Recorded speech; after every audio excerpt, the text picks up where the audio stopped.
Pernah nggak sih lihat laporan keuangan perusahaan, terus pusing sendiri lihat angkanya yang banyak banget? Tenang, Anda nggak sendirian kok. Nah, dalam beberapa menit ke depan, yuk kita bareng-bareng belajar. Anggap aja saya ini teman diskusi Anda, dan kita akan bedah kesehatan keuangan sebuah perusahaan, langkah demi langkah, pakai contoh yang beneran ada. Kebanyakan orang begitu lihat lautan angka kayak gini langsung nyerah. Tapi sebenarnya ada rahasianya loh. Di balik setiap angka ini ada sebuah cerita. Jadi laporan keuangan itu bukan sekedar tabel yang bikin pusing, tapi lebih mirip peta harta karun. Kalau kita tahu cara bacanya, kita bisa nemuin kekuatan dan kelemahan bisnis yang tersembunyi. Hari ini kita akan jadi detektif keuangan bareng-bareng. Oke, kita ibaratkan diri kita sebagai dokter keuangan dan pasien kita hari ini adalah PT PAM Mineral atau kode sahamnya NICL. Kita akan melakukan financial check-up lengkap pakai data terbaru mereka yaitu laporan tahunan 2025.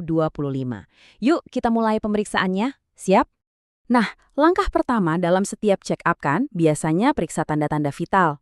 Kalau di dunia keuangan ini artinya kita lihat laporan laba rugi. Ini tuh kayak kita lagi ngukur denyut nadi sama tekanan darahnya perusahaan.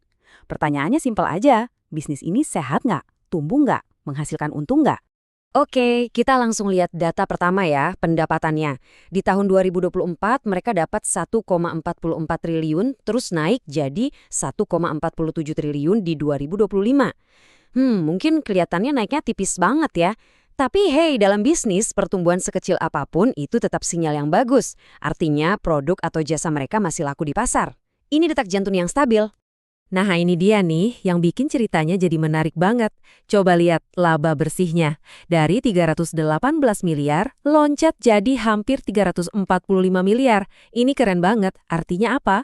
Walaupun penjualannya cuma naik sedikit, perusahaannya ini jauh lebih jago dalam mengelola biayanya. Mereka bisa ubah setiap rupiah penjualan jadi keuntungan yang lebih banyak. Ini cerminan manajemen yang efisien banget. Oke, tanda-tanda vitalnya bagus. Sekarang waktunya kita lanjut ke pemeriksaan fisik. Buat lihat seberapa kuat sih fondasi perusahaan ini, kita akan pindah ke neraca keuangan, yang isinya itu semua aset dan utang perusahaan di satu waktu tertentu.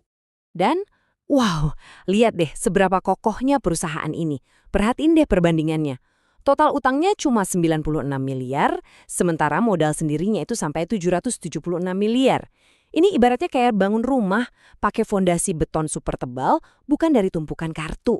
Artinya, risiko keuangannya rendah banget. Ini tanda kesehatan yang super solid. Bukan cuma rendah loh, mereka ini aktif banget bayar utang. Bayangin aja, di tahun 2024 utangnya masih 171 miliar. Setahun kemudian mereka berhasil pangkas sampai sisa 96 miliar. Ini nunjukin manajemen yang disiplin dan bener-bener mau bikin perusahaannya makin kuat. Jadi intinya, mereka nggak cuma kuat, tapi juga terus jadi lebih kuat lagi. Oke, sejauh ini semuanya kelihatan sempurna banget ya di atas kertas, tapi ada satu tes terakhir yang paling penting. Anggap aja ini tes darahnya, semacam reality check. Namanya laporan arus kas. Tes ini bakal ngebuktiin apakah keuntungan yang keren tadi itu beneran jadi uang tunai yang bisa dipegang atau cuma angka cantik di layar komputer. Nah, ini pertanyaan krusial yang harus selalu kita tanyakan sebagai investor. Laba itu kan bisa dipercantik pakai trik akuntansi, tapi arus kas, wah, itu nggak bisa bohong. Uang tunai itu nyata. Jadi, yuk kita lihat realitanya gimana. Dan hasilnya benar-benar luar biasa. Dari kegiatan bisnis utamanya, perusahaan ini menghasilkan kas positif sebesar 481 miliar rupiah. Angka ini bahkan lebih besar dari laba bersihnya loh. Ini bukti kalau mesin bisnis mereka itu beneran jalan dan nyetak duit. Terus, mereka cuma pakai sedikit uang, sekitar 7 miliar buat investasi. Lalu, kemana perginya semua uang tunai ini? Sebagian besar, 451 miliar, dipakai buat aktivitas pendanaan. Dan inilah dia jawabannya. Jawaban yang paling ditunggu-tunggu oleh setiap investor. Hampir semua uang itu, tepatnya 446,6 miliar rupiah, dibayarkan langsung ke kantong para pemegang saham sebagai dividen tunai.